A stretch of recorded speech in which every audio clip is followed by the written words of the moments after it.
네, 안녕하세요. 안녕 안 하시나요? 안녕하세요? 안녕하세요. 어우, 이 뒤쪽에 성가대가 정말 안녕한데요? 네.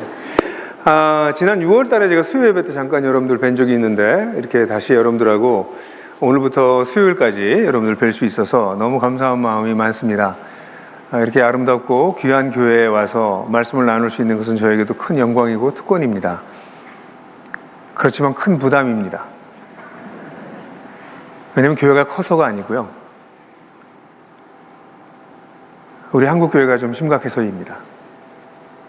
여러분, 코로나라고 하는 인류가 경험해보지 못한 미중유의 사건을 우리는 막 지나가고 있습니다. 인류 역사가 경험해본 적이 없습니다.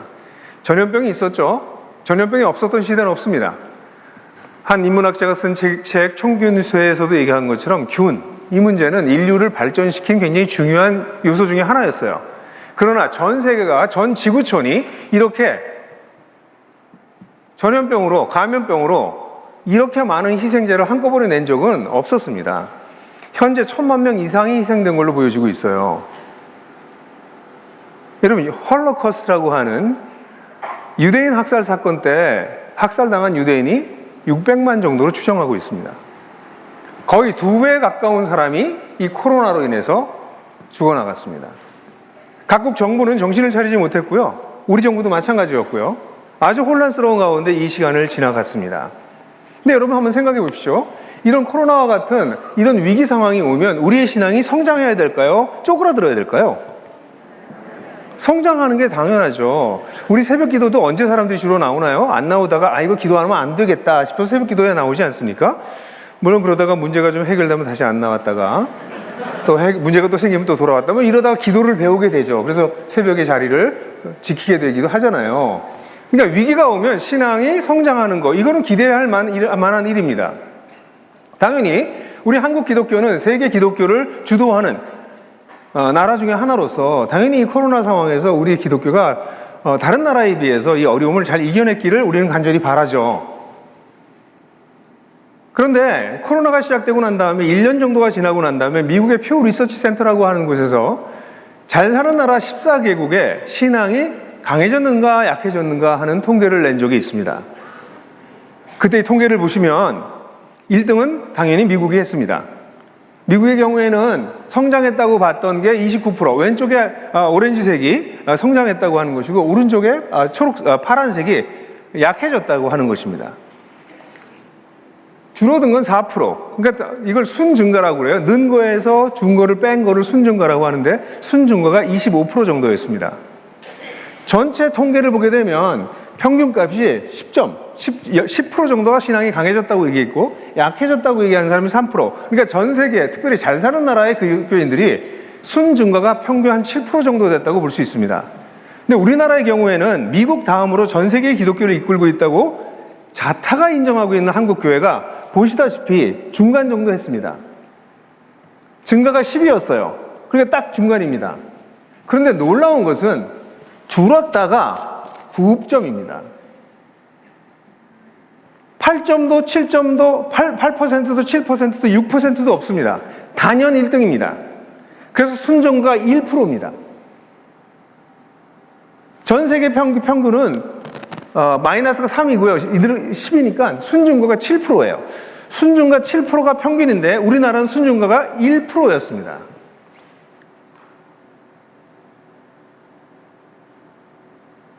이게 오늘날 우리 한국교회의 민낯입니다. 우리는 그토록 자랑했거든요. 사실 전 세계가 한국교회를 바라봤고 한국교회의 지도자들도 우리 한국교회의 부흥과 성공에 자랑스러워했으며 한국의 그리스도인들 역시 우리는 굉장히 좋은 교회를 다니고 있고 우리의 신앙이 전 세계에서 굉장히 중요한 역할을 할 정도로 강하다고 생각했었는데 이 코로나 상황에서 여지없이 우리의 민낯이 드러나 버렸습니다. 14개국 중에서 압도적 꽁찌를 했습니다.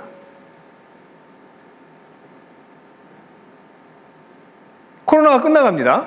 코로나가 끝나가면서 거리두기가 해제됐어요. 거리두기가 해제되면서 많은 교회는 이제 성도들이 돌아올 것을 기대했습니다. 코로나 때문에 못 왔으니까 이제 주일날 예배에 성도들이 많이 와서 다시 옛날처럼 신앙생활을 할 수 있겠지라고 기대했습니다. 그런데 통계를 한번 보실까요? 통계를 보시면 해제 이전에 예배에 참여하던 사람이 한 60 몇 프로입니까? 66%? 정도였습니다. 그런데 해제되고 난 다음에 73%, 7% 늘었습니다. 실제로 지금 한국의 교회 대부분이 지금 옆에 보면 교회 규모에 따라서 약간씩 차이가 나지만 보통 70% 정도가 회복된 상태가 한국 교회 전체적인 평균입니다. 1000명이던 교회가 700명 정도 예배 오는 것으로 지금 거의 고정됐어요. 더 늘 것 같지 않습니다. 더 심각한 것은 여러분들이 보시는 것처럼 다음 세대의 경우에는 거리두기가 해제되기 전에는 38%가 아이들이 왔어요. 주일학교에. 한국교회의 미래를 이끌 다음 세대 아이들이 코로나로 38%밖에 오지 않았는데 거리두기가 해제됐으면 어떻게 됐을까요? 놀랍게도 43%, 고작 5% 늘었습니다. 지금 대부분의 주일학교의 아이들이 40% 정도밖에 오지 않고 있습니다. 문 닫은 주일학교가 허다합니다. 이건 통계고요. 여러분들은 어떠세요? 여러분들은, 여기 계신 여러분들은 이 코로나 기간이 지나가면서 여러분들의 신앙이 더 깊어지셨습니까? 주님을 더 사랑하게 되었고, 주님을 더 의지하게 되었고, 하나님을 사랑할 뿐 아니라 이웃을 더 사랑하게 되었습니까? 아니면 우리 자신은 아니더라도 우리 아이들은 어떻습니까? 우리 가족은 어떻습니까? 이 전 세계적인, 전 사회적인 글로벌 크라이시스가 오고 난 다음에 우리 아이들은 신앙이 더 깊어졌습니까? 약해졌습니까? 여러분, 이 문제를 우리는 가볍게 생각할 수가 없습니다. 도대체 기독교는 무엇입니까? 원래 기독교는요, 위기가 오면 더 강해졌습니다. 퓨리파이 되고요, 정화되고요, 신앙이 더 선명해지고요. 그래서 위기가 왔을 때마다 지난 2000년 동안 세계 기독교는 오히려 단단해졌어요. 이번에 이 상황을 우리는 어떻게 봐야 되나요? 저는 사실 제가 대학을 막 들어갔던 1980년도에 그때부터 눈이 열리기 시작해서 저는 한국교회를 좀 사랑해요. 왜냐하면 이 한국교회를 통해서, 이 한국교회가 저한테 어머니 같은 존재죠. 한국교회를 통해서 제가 예수님을 만났어요. 예수님을 만나고 제 인생이 바뀌었습니다. 제가 예수님을 안 만났으면 어떡할 뻔했나 할 정도로 예수님 만나서 제 인생이 너무 바뀌었어요. 바뀌어왔어요. 지금도 바뀌고 있습니다. 그 예수님이 저는 정말 좋아요. 예수님 사랑 좀 알았으면 좋겠어요. 그리고 예수님을 믿는 그리스도인 공동체가 세상에 하나님 살아계시잖아. 예수께서 우리의 인생을 바꾸고 계시잖아. 이런 걸 정말 좀 보여주길 간절히 원했는데 한국교회가 막 부흥한다고 하던 바로 1980년도에도 한국교회는 심각한 문제점을 가지고 있는 것을 어린 나이에 발견하기 시작했어요. 큰일 났구나. 한국교회가 본질에서 많이 이탈했구나. 이 문제가 해결되지 않을 것 같다. 가면 갈수록 심각해질 것 같다. 그래서 저는 한국교회를 지난 젊은 시절 동안 한국교회를 열심히 공부했어요. 왜 이렇게 됐을까? 성경에서 가르치는 그리스도인의 삶은 이렇지 아니하고 성경에서 보여주는 교회의 모습은 그렇지 아니한데 왜 성경에서 보여준 그리스도인의 삶을 우리는 살지 못하고 성경에서 보여주는 그리스도인의 공동체의 모습인 교회의 모습이 오늘날 우리 교회에 나타나지 않는 것일까? 이게 저한테 심각한 질문이었습니다. 그게 안 나타나면 가짜잖아요.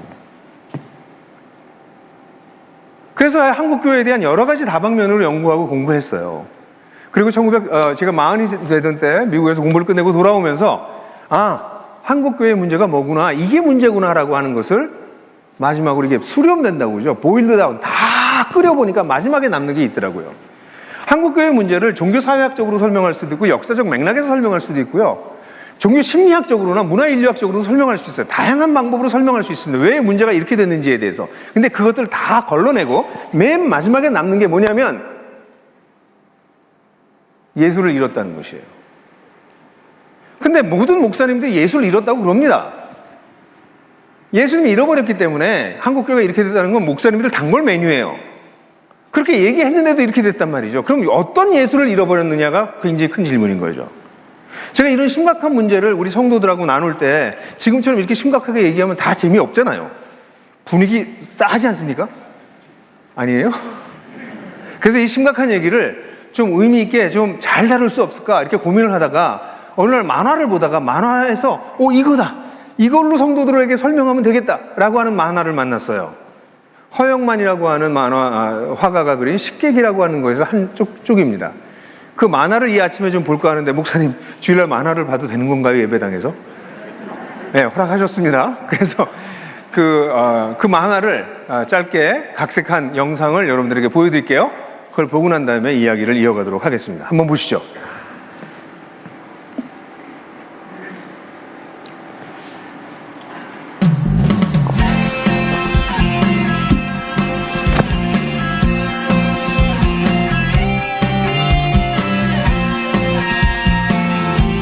일본 잡지 편집부의 간부들이 한국에 온단다.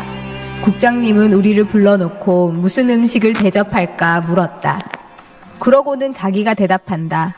한국적인 한정식으로 하자고. 자기가 잘 아는 곳이 있단다. 그러면 우리는 뭐 하러 불렀냐고요.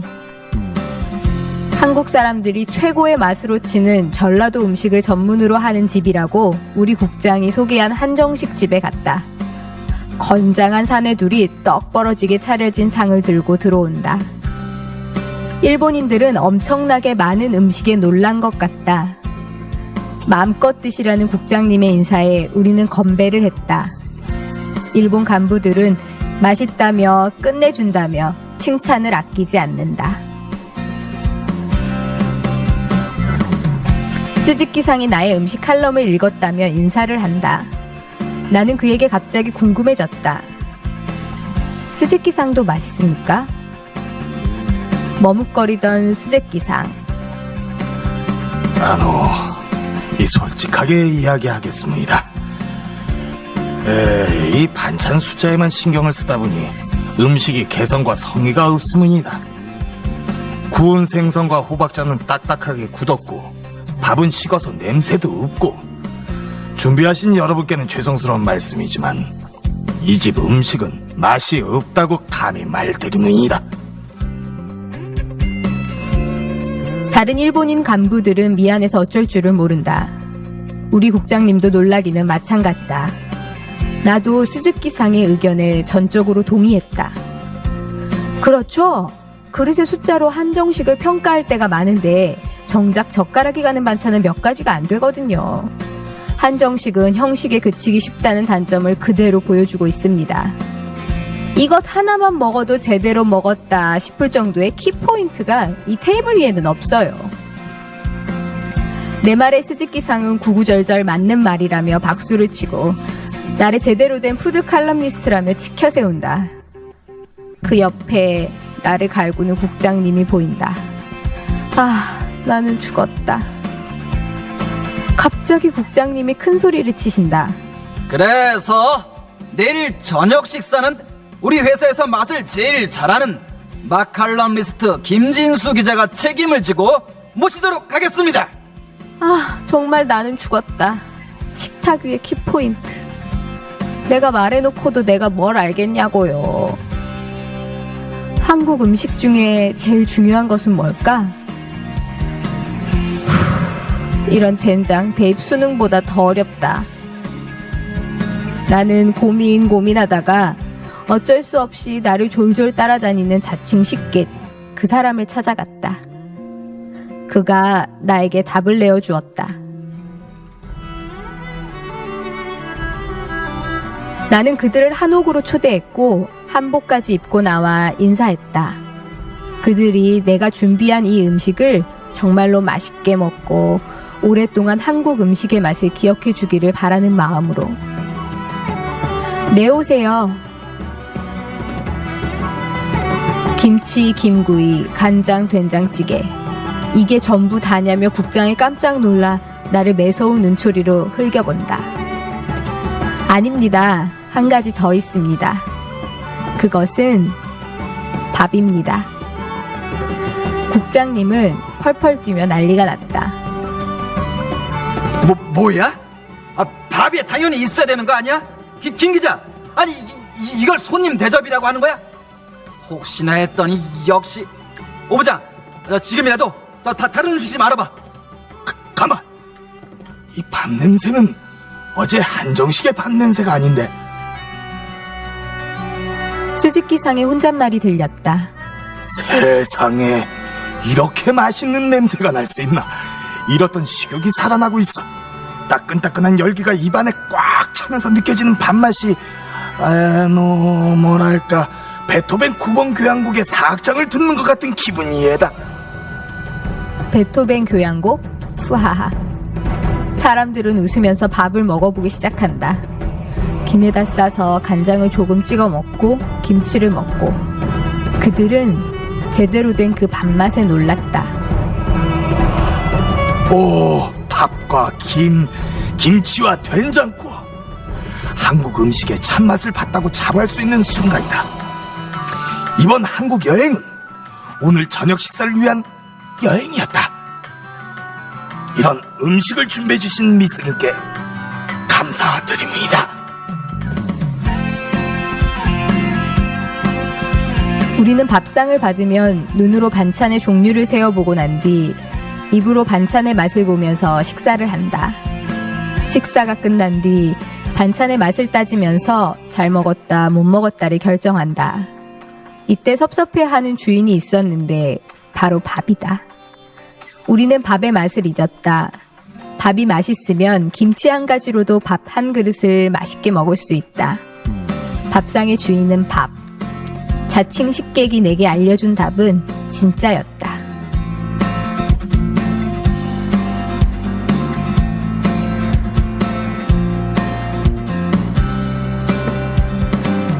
잘 보셨나요? 주일날 아침에 만화를 보신 건 아마 평생에 거의 처음 아닐까 싶어요. 그것도 예배 시간에. 근데 제가 왜 이 만화를 보고 여러분들에게 보여드리고 싶었을까요? 왜 한국의 그리스도인들에게 이 만화를 소개하고 싶었을까요? 요한복음에 보면 예수님께서 놀라운 말씀을 굉장히 많이 하셨는데요. 그 중에 하나가 나는 생명의 떡이니 내게 오는 자는 결코 줄이지 아니하고 나를 믿는 자는 영원히 목마르지 않는다라고 하는 말씀이었습니다. 이걸 여러분 정말 믿으세요? 그런데요, 이 말씀을 보면 이 생명의 떡이라는 걸 먹으면 이건 불로초 같은 거여서 먹으면 영원히 안 죽는 것 같다 이런 생각을 할 수가 있어요. 근데 이렇게 된 이유는 이 본문에 대한 번역이 약간의 문제가 있어서 그래요. 왜냐면 이 떡이라고 하는 단어가, 여러분 떡은 언제 드시죠? 가끔 드시죠. 잔치 때 드시죠. 그러니까 한 번 먹는 거, 어떻게 특별한 잔치 때 먹는 거, 이번 수련회 같은 이런 이 특별한 집회 때 먹는 거, 뭐 이런 걸 생명의 떡이라고 생각할지 모르겠어요. 근데 이 떡이라고 하는 단어는 아르토스라고 하는 단어예요. 헬라어로. 아르토스라고 하는 단어는 여러분들이 잘 아는 단어입니다. 조금 전에도 여러분들이 쓰셨어요. 톤, 아르톤, 톤, 에피우시온. 오늘날 우리에게 필요한 양식. 아르톤이라고 하는 단어는 아르토스, 헬라어의 주식을 뜻하는 단어입니다. 그러니까 여기에서 생명의 떡이라고 하는 단어는 생명의 주식을 뜻해요. 그럼 우리나라 사람들의 주식이 떡인가요? 뭐죠? 밥이죠. 그러니까 이거는 미국 영어로 번역할 땐 제대로 번역했어요. Bread of Life, 생명의 빵. 미국 사람들은 뭐 먹고 사나요? 빵 먹으니까. 여기 반응이 아주 좋은데요? 빵을 먹고 사니까. 그러니까 Bread of Life 하면 거긴 맞아요. 근데 우리나라 사람들이 생명의 떡이라고 함으로써 이 의미를 잃어버렸어요. 그래서 한국 사람들이 이 번역할 때 밥이라고 번역하지 않고 떡이라고 번역한 건 좀 이해는 가긴 해요. 한국 사람들이 이상하게 밥을 그렇게 주식으로 삼으면서도 밥을 좀 무시해요. 밥맛이야. 저 밥통. 넌 내 밥이다. 뭐 등등. 밥을 얘기할 때 밥을 좀 비하하는 그런 문화적 속성이 있어서 번역할 때 생명의 밥이라고 예수님을 소개하기가 어려웠을지는 모르겠으나 생명의 양식이라고 하든지 생명의 주식이라고 하든지 그렇게 해도 번역했으면 좋았을 뻔했어요. 예수님은요, 한 번 먹고 마시는 게 아니고, 여러분 밥을 언제 드셨어요? 하루에 몇 번 드시나요? 3번은 드시죠. 제 친구는 5번 먹는 사람도 있는데요. 하루에 3번 드시죠. 정 안 되면 2번이라도 드셔야 되지 않습니까? 한국 사람은 무슨 힘으로 사나요? 밥심이죠. 정말 성가대 오늘 뒤에서 반응이 너무 좋아요. 여러분, 한국 사람이 밥심으로 산다면 그리스도인은 무슨 힘으로 사나요? 예수 힘으로 사는 거예요. 예수 힘으로 사는 것입니다. 근데 예수를 잘 안 먹어요. 일주일에 한 번 예배당에 와서 한 번 맛을 볼똥 말똥. 일주일 내내 안 먹어요. 왜 이렇게 됐나? 한국 교회가 왜 이렇게 됐나? 여러분, 한국 사람들이 밥맛을 잃어버린 거랑 거의 똑같습니다. 여러분, 우리 한국 사람들이 요즘은 밥맛에 별로 신경을 안 쓰는 이유가 반찬이 너무 많아져서 그래요. 반찬이 기름지고 너무너무 맛있는 반찬들이 우리 엄마들이 너무 많이 만들어내고 음식점에 가도 반찬이 정말 가짓수가 정신이 없어요. 근데 반찬이라는 단어는 뭐죠? 밥 반찬에다 옆에서 돕는다 할 때 찬자입니다. 찬조 출연 할 때 이 찬자예요. 반찬은 밥을 잘 먹기 위해서 만든 게 반찬입니다. 그런데 반찬 가짓수가 너무 많아지니까 밥의 중요성을 잃어버린 것이죠. 이거랑 똑같이 교회 내에서 하고 있는 우리 모든 일은 밥을 잘 먹기 위한 것입니다. 예수를 잘 먹기 위한 것이에요. 여러분 이 시간 예배 드리잖아요. 예배 드리고도 그냥 쫄쫄 굶고 갈 수 있어요. 이 예배당에서 선포되고 있는 예수라고 하는 분에 대한 새로운 깨달음과 그분에 대한 사랑과 그분에 대한 헌신이 생기지 않고 그냥 점 찍고 가시면 안 드시고 오시고 밥상 받고 밥 안 먹고 가시는 거예요. 성가대 듣고 오케스트라 듣고 이 화려한 걸 들으면서 반찬 쓱 보고 그리고 나가시는 거죠. 밥을 안 먹어요. 반찬 때문에. 성가대라는 것도 마찬가지죠. 아름다운 화음을 만들어내는 것이 중요한 것이 아니라 성가대를 통해서 하나님을 예배하고 하나님을 더 깊이 찬양하는 걸 배워나가는 것이 없다면 반찬으로 끝난 것이죠. 교회 내에서 하고 있는 세미나든 교회에서 하고 있는 수많은 프로그램들이 전부 예수를 더 알고 먹기 위해서입니다. 진짜 먹기 위해서예요. 왜 먹는다는 표현을 썼을까요? 믿는다거나 안다고 표현하지 않고 먹는 건 어떤 거예요? 입속에 들어가서 씹어서 맛을 보고 삼켜서 느낌이 있고 뱃속에 들어가서 소화가 돼서 에너지가 나오는 거죠. 예수는 내가 생명의 밥이다라고 얘기하시면 니들이 나를 그렇게 먹어서 맛을 보고 목구멍으로 넘어가서 뱃속에 들어가서 정말 영양분이 돼서 힘이 돼서 너를 살리고 싶다. 그래서 생명의 밥이라고 말씀하신 것이었던 것이죠. 그런데 오늘날 교회가 반찬에 눈이 멀어버렸어요. 수많은 프로그램들이 돌아가요, 교회 내에서. 근데 그 프로그램을 했다고 예수를 더 깊이 사랑하게 되지 않는다는 거죠. 뿐만 아니라 문제가 심각하게 된 것은 외식 문화가 너무 발달했어요, 한국 사회에. 그래서 요즘은 한국 사람들은 뭐 이렇게 시키면 금방 오잖아요. 외국 사람들이 와서 뭐 놀래요. 이렇게 배달이 빨리 되나? 우린 배달의 민족이 확실해요. 그럼 너무너무 음식이 기름지고 맛있고 입에 턱 쏘고 자극적인 음식이 너무 많아졌어요. 그래서 밥맛이 없습니다, 사람들은. 근데 여러분들이 아시는 것처럼 이런 배달 음식과 이런 외식을 많이 하면 성인병이 걸립니다.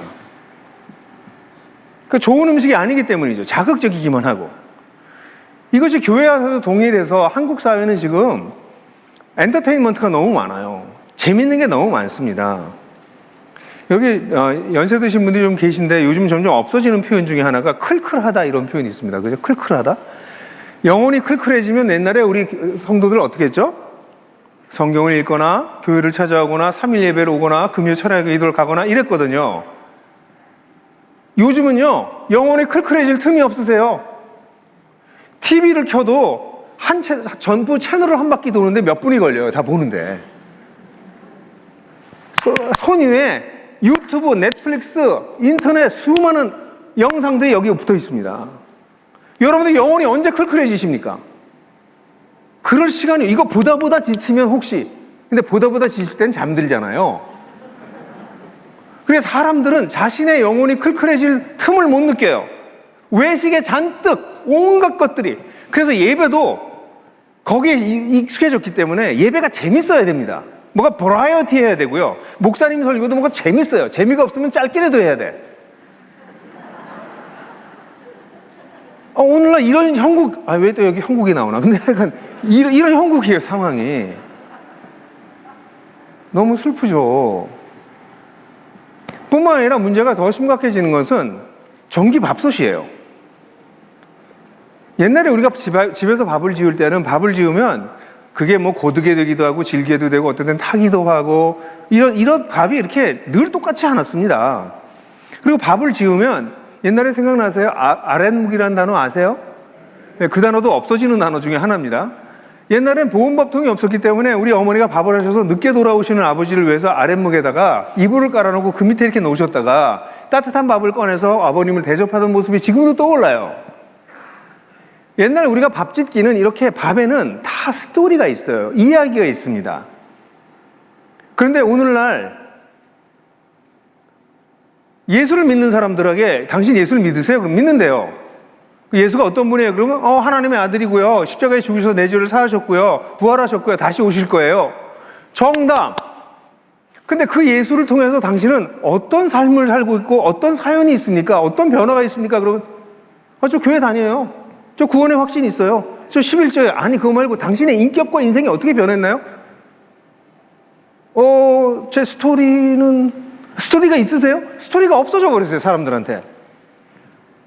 정답을 얘기합니다. 예수가 어떤 분인지 정답을 얘기해요. 근데 그 예수와 관련된 사연이 사라지고 있는 것이죠. 거기다가 더 문제가 심각한 게 전기밥통이랑 같은 맥락에서 햇반이 문제예요. 햇반은 넣으면 30초나 1분 만에 나와요, 밥이. 예? 오늘날 예수 믿는 게 이렇게 쉬울 수가 없어요. 교회 와가지고 등록하고 뭐 주기도문도 외우는 둥 마는 둥 하면 다 세례줘요. 우리 목사님이 그렇게 안 하시고 이제부터 여기서 다른 방식으로 세례도 주고 그렇게 하신다는 얘기를 듣고 내가 너무 기뻤는데, 예수 믿는 게 그렇게 단순한가요?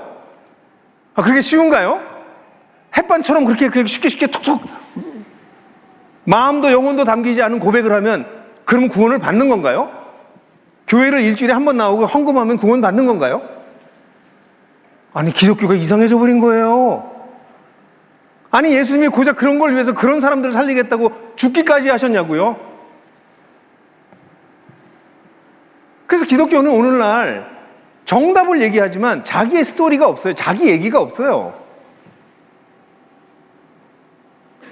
여러분들의 아이들에게 엄마 아빠는 세상에서 별로 성공하지도 못했고 잘 살지도 못했고 교육도 잘 못 받았고 부족했지만 근데 나는 살아계신 예수를 따라왔단다. 그 예수께서 내 인생에 이렇게 일하셨단다. 그런 고백을 모두가 하길 하나님께서 원하시거든요. 근데 예수라고 하는 분을 그냥 외워요. 그냥 교회에 와요. 그러면 되는 게 돼버린 것이죠. 결국 한국교회의 심각한 문제는 다른 데 있지 않습니다. 예수를 안 먹습니다. 그냥 여러분들이 생각해 보세요. 지난주에 예배를 드리고 오늘 예배 올 때까지 예수를 얼마나 드셨나요? 일주일 내내. 그래, 여기 지금 다들 앉아있지만 옆에 사람 쓱 보면 기갈이 들렸군, 이런 게 느껴지세요? 일주일 내내 굶었으면 여러분들은 지금 교회에 오셔서 일주일에 한 번 하나님 생각하고 예수님 믿고 그것도 아주 졸기도 하고, 만약 그러신다면 여러분들이 어떻게 다른 종류의 인생을 사실 수 있겠어요? 오늘날 한국교회의 문제는 다른 데 있지 않습니다. 이 예수를 먹지 않는 데 있습니다. 예수는 매일매일 드시도록 우리에게 주어진 분입니다. 나는 생명의 밥이다. 내게 오는 자는, 그래서 예수님을 먹는 자는 결코 줄이지 않고 영원히 목마르지 않는다. 예수님이 뻥치신 게 아니라고요. 그게 진짜라고요. 그래서 저는 여러분들에게 이번 3일 동안 이 예수님의 생명의 밥이신 예수님에 대한 설명을 좀 해드리려고 그래요. 이 생명의 밥이라는 것을 bread of life, 생명의 밥, 이걸 풀어서 얘기하면 세 가지로 풀어서 얘기할 수 있습니다. 첫 번째는 살아나게 하는 밥, 두 번째는 살아가게 하는 밥, 세 번째는 살아있는 밥. 이렇게 번역할 수 있어요. 풀어서 번역할 수 있습니다. 이럴 때는 다양하게 해석할 수 있는데 이 세 가지가 가능합니다. 예수님이 어떤 분이세요? 우리를 살아나게 하신 분이십니다. 여러분, 예수로 인해서 살아나셨습니까? 여러분이 예수로 말미암아 살아났다고 정말 고백하는 것은 그 이유가 왜 그렇습니까? 전 교회 다니는데요, 저 세례 받았는데요, 저 입교했는데요, 저 헌금하는데요, 그래서 여러분들이 살아난 거라고 말할 수 있을까요? 여러분들이 살아나신 분들이라면 적어도 예수에 대한 감격과 기쁨이 있으실 겁니다. 예수님에 대한 감격과 기쁨이 없으면 영적으로 매우 쇠약해졌거나 아니면 살아나지 않으신 분이십니다. 죽었다가 살아났는데요. 다시 말해서 살아나신 분들은 내가 원래 죽었던 존재구나, 큰일 날 뻔했네, 내가 이 예수를 모르고 살았다면 어떡할 뻔했나, 와, 이 예수님을 알게 되다니 난 인생의 모든 걸 다 가졌구나, 이런 생각이 쓱 스치고 지나가셔야 됩니다. 예수가 내 인생의 전부예요 라고 고백하는 고백은 아무나 하는 고백은 아니에요. 그건 정말 영성이 깊은 사람들이 그분이 정말 전부이십니다, 이렇게 고백하는 겁니다. 아까 여러분들이 마지막 찬양하실 때 그렇게 막 하시면 안 돼요. 예수 충만하다고 예수로 충만하다고 그렇게 노래하셨거든요. 그 노래하다 스톱하셔야 됩니다. 주님, 저는 주님으로 인해서 충만하지 않습니다. 전 이 노래를 부를 자격이 없습니다. 그 엄청난 노래들을 막 부르시더라고요. 아니, 그렇게 부르시는 거 좋아요. 근데 저는 그렇게 부르기가 어려웠어요. 왜냐면 전 평생 주님을 따라왔지만 예수로 늘 충만하지 않거든요. 기도하셨어요. 주님으로 해서 다시 충만해지길 원합니다. 더 충만해지길 원합니다. 여러분, 교회를 다닌다고 예수를 믿는 거 아니에요, 여러분. 오늘 한국교회 문제는 일주일에 한 번 교회하고 헌금하면 그리스도인이다, 구원받았다라고 하는 면죄부를 남발하고 있는 것이에요. 그건 면죄부예요. 기독교는 그렇게 단순한 종교가 아닙니다. 예수를 믿고 죽었다 살아나서 예수를 따라가는 종교입니다. 평생 동안. 그러니 이 살아나게 하신 밥을 경험하지 못한 사람들은 교인으로 썬데이 크리스찬으로 살 수는 있지만 진정한 의미에서 Jesus follower, 예수님을 정말 따라가는 제자로 사는 거는 너무 고되고 힘들어요. 저거 왜 이렇게 힘들게 교회에서 이것저것 시키는지 모르겠어. 그냥 교회는 일주일에 한 번 가서 예배드리고 마음의 평안을 얻으면 되는 거지 왜 저렇게들 힘들게 하는지 모르겠어. 그렇게 생각하시는 분들은 예수를 믿고 살아난 경험이 없는 분들이세요. 여러분, 내일 저녁 때 우리를 살아나게 하신 밥이신 예수에 대해서 제가 아주 깊이 얘기 나눌 거예요. 여러분들 가운데 다 왔으면 좋겠다고 하시지만 저는 믿음이 없네요. 다 안 오실 것 같아요. 근데 꼭 오셔야 되는 거는 내일 오셔야 돼요. 어떤 분이 오셔야 되냐면, 나는 정말 구원받았는지가 불분명하다. 다시 말해서 나는 예수를 믿었지만 내 인생이 안 바뀌어. 난 예수를 믿는데 난 변하지가 않는 것 같아. 예수 안 믿은 겁니다, 여러분. 예수를 믿었는데 어떻게 안 바뀝니까? 천지의 주제신 하나님을 만나게 됐는데 어떻게 인생이 안 바뀝니까? 그 something wrong, 이상한 거예요, 그거. 내일 그 얘기 깊이 할 겁니다. 여러분 가운데 그것이 불분명한 분들은 교회를 오래 다니시는 헛수고를 하지 마시고 이것부터 정리하고 나가십시오. 여러분 주변에 혹시 사랑하는 사람이지만 하나님을 선명하게 알지 못하고 있고 기독교 믿는 게 부담스럽고 억지로 믿는 분들이 계시고, 그런 분들이 계시면 꼭 초대해서 오십시오. 내일 얘기하는 걸 통해서 모든 문제가 해결할 수 없지만 기독교의 본질적 메시지가 무엇인지를 여러분들하고 나눌 것입니다. 그게 교회의 출발점이고 우리 인생의 출발점입니다. 이를 위해서 예수께서 얼마나 엄청난 고난을 지불하셨는지 아십니까? 제가 오늘 점심 때 밥을 이렇게 먹으려고 앉았는데요, 밥을 보다 울 뻔했어요. 밥을 가만 생각해 보니 이 벽시가 한 1년 내내 온갖 풍파와 태풍과 그 뜨거운 열기를 견뎌내서 익잖아요. 그럼 농부가 목을 베. 그 다음에 이걸 막 때려요. 탈곡을 하는 거죠. 그 다음에 또 이 옷을 벗겨요, 껍질을.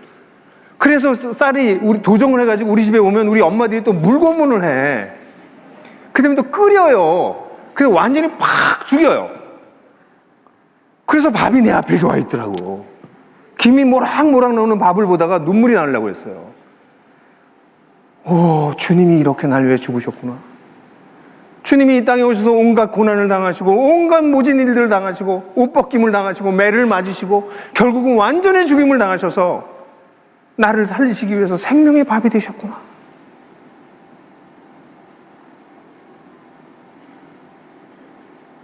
여러분, 예수님께서 여러분들 천당 가게 하려고 단순히 죽으셨다고 생각하세요? 여러분 살릴 뿐만 아니라 여러분들이 이 땅에서 예수님을 따라서 멋지게 살아가게 하시기 위해서도 죽으셨어요. 그러니까 이 살아나게 하신 밥이신 예수를 선명하게 모르면 이 땅에서 살아가는 힘도 예수를 통해서 얻을 도리가 없는 거죠. 살아나지 않았는데 어떻게 살아요? 못 살죠. 흉내만 내는 거죠. 여러분, 어떻게 우리가 예수님을 이 땅에서 따라가면서 살아갈 수 있을까요? 살아가게 하는 밥은 어떤 걸까요? 예수님의 가르치신 하나님 나라에 있어요. 저기 하나님 나라에 써 있었어요. 아까 보니까 여기 하나님 나라를 실현하는 이 하나님 나라의 사상이 얼마나 놀라운 사상인 줄 아십니까? 이 사상을 알면 내가 어떻게 살아야 될지가 보입니다. 우리 교회가 어떻게 살아야 될지가 보입니다. 이래서 하나님께서 이 하나님 나라를 우리에게 보여주셨구나. 근데 이 하나님 나라를 모르면 세상의 나라를 따라 살아요. 세상의 나라를 따라 사는 사람은 교회 오는 거 말고는 세상 사람들하고 똑같습니다. 결국은 하나님 나라를 발견하지 못했기 때문에.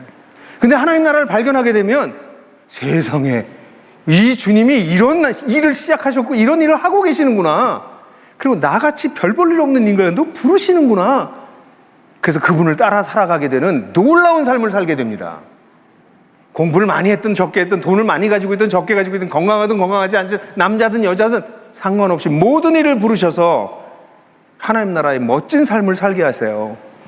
제가 아마 그걸 화요일날 얘기할 거예요. 그뿐만이 아닙니다. 예수님은 지금 살아계신 분이십니다. 여기 살아계십니다. 그래서 우리가 집중해서 하나님을 예배하고 찬양하고 하나님 앞에 나아가고 있는 것이죠. 근데 여러분 기억하셔야 돼요. 그 살아계신 하나님은 여러분 예배 끝나고 문 열고 나가실 때 그때 여러분들과 함께 가고 계십니다. 하나님이 어디 계세요? 하나님이 깨지고 망가지고 이상한 세상 속에 계세요. 여러분들의 직장에, 여러분들의 가정에, 우리의 삶터에, 저 시끄러운 정치판에 거기 계세요. 그 살아계시는 하나님과 동행하는 것, 함께 살아가는 것, 이게 그리스도인의 삶입니다. 그게 없다면, 주님과 함께 동행하는 삶을 살아가지 않는다면, 아니 뭐 그걸 위해서 주님이 죽기까지 하시냐고요. 여러분, 주님이 죽으신 게 천당 입장권을 여러분들에게 주시기 위해서 죽으신 게 아닙니다. 우리가 하나님 나라 천국에 들어갈 것입니다. 그래, 천국에 들어가는 건 죽고 난 다음이고요. 우리에게 더 중요한 건 살아있는 동안의 우리의 생입니다. 살아있는 동안 어떻게 살 것인가? 무슨 힘으로 살 것인가? 어느 방향으로 갈 것인가? 어떤 지혜에 의지해서 살 것인가? 이 모든 것을 하나님께서 우리에게 주십니다. 그러니까 예수님 믿는 거 정말 대단한 일이에요. 저는 여러분들이 우리 이신강교회 성도들이 이 주님을 아시길 원하고요. 그분과 동행하는 삶을 살아가길 원하세요. 그럼 어떤 일이 벌어질까요? 나이가 들수록 자랑스럽습니다. 젊은 사람들이 부럽지 않아요. 왜요? 예수님과 함께 동행한 기간이 늘어나고 있기 때문입니다. 그분과 함께 걸어오면서 내 속에 쌓이는 사연들이 점점점 깊어지기 때문에 나이가 들어가는 것이 우리는 서럽거나 뭔가 회한이 가득한 것이 아니라 여기까지. 오늘 아침에 내가 호텔방에서 혼자 앉아서 주님 오늘 무슨 찬양할까요? 그래서 첫 드렸던 찬양이 이제까지 지내온 것 주의 크신 은혜라. 그 찬양 하나님께 올려드렸어요. 내 주님을 알아서 내가 참 부족한 종이고 불충한 종이지만 내가 주님을 알아서 40년이 넘게 50년 가까이 이게 주님을 따라가게 하셨구나. 그 지나온 세월이 부끄러움도 많지만 은혜가 얼마나 컸던가. 내가 무슨 자격이 있다고 이렇게 우리 성도들에게 와서 이런 말씀을 전하라고 할 수 있을까? 어떻게 예수를 증거하게 하셨을까? 여러분, 예수를 따라다니면요, 세월이 흐르는 게 자랑스럽습니다. 그래서 구약에 나와 있는 백발이 인류의 인생의 면류관이다, 이런 말씀 정말 믿어서 절대로 염색하지 않는 거죠. 백발은 인생의 면류관이다. 왜요? 주님과 함께 동행했기 때문에. 사랑하는 형제자매 여러분, 한국 교회가 살아날 길은, 이리신강교회가 살아날 길은, 여러분들이 살아갈 길은 뭐 여러 가지 프로그램하고 여러 가지 하는 게 아닙니다. 예수를 다시 만나고 예수를 먹기 시작하는 겁니다. 매일매일요.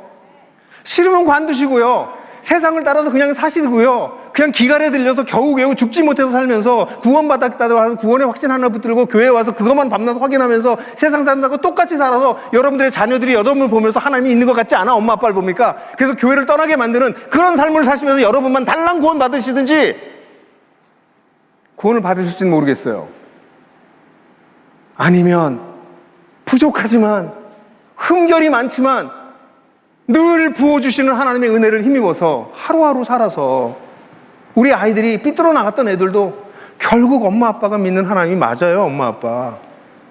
그리고 다시 돌아오고 우리를 통해서 세상 사람들이 하나님이 살아계신 것을 어렴풋이 느끼고 이리신강교회를 통해서 야, 이리가 이 익산이 이리신강교회로 인해서 복을 받는구나.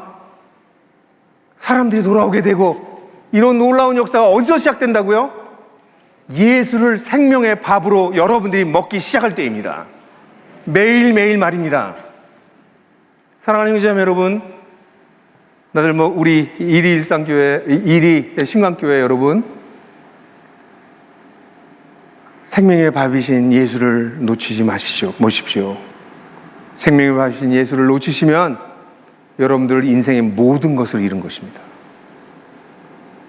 그러나 생명의 밥이신 예수를 여러분들이 붙잡으시면 여러분들은 인생의 모든 것을 얻으신 분들입니다. 그 놀라운 축복을 누리시게 되길 주님의 이름으로 축원합니다. 같이 기도하겠습니다. 아버지 하나님, 우리를 너무 사랑하셔서 죽기까지 우리를 사랑하셨다라고 하는 말씀 우리가 밤낮 되뇌이지만 우리를 위해서 죽으셔서 이루신 놀라운 일들에 대해서 우리가 잘 알지 못하고 그래서 예수님을 매일매일 먹고 누리는 삶을 살지 못한다면 그것은 참으로 원통한 일이 아닐 수가 없습니다. 주님, 우리 사랑하는 성도들에게 힘을 주시고 지혜를 주셔서 성령을 허락하셔서 주님, 예수를 믿고 따른다는 것의 축복과 영광스러움을 딴 사람의 이야기를 통해서 듣는 것이 아니라 내 인생을 통해서 살아낼 수 있도록 이끌어 주시옵소서. 주님께 우리 이리신강교회 모든 성도를 주님의 이름으로 축복합니다. 예수 그리스도의 이름으로 기도했습니다. 아멘.